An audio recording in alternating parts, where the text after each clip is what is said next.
Yan yung mga kabusan, eto nga yung kwarto namin dahil naging busy nga din tayo sa nakarang mga linggo sa preparasyon ng binyag at birthday ni Baby GM kaya noong dumating nga ito ay nasa Mandela pa kami.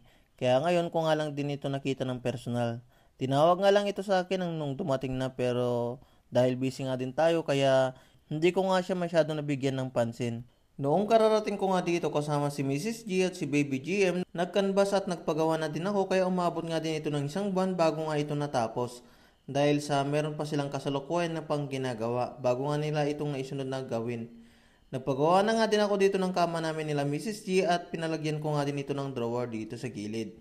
Bale, mahuli na lang nga lang itong foam o kaya naman dahil meron pa naman kaming ginagamit kaya possible yun na muna ang aming gagamitin. Kasabay pa nga niyan, pinagawa ko nga din itong cabinet na 2 doors. Napakaganda at quality nga din. Pinasabay ko nga din itong hanging cabinet mga kabusan. Para meron dun kaming lagayan ng iba pa naming gamit. Sobrang quality talaga at napakaganda ng pagkagawa mga kabusan.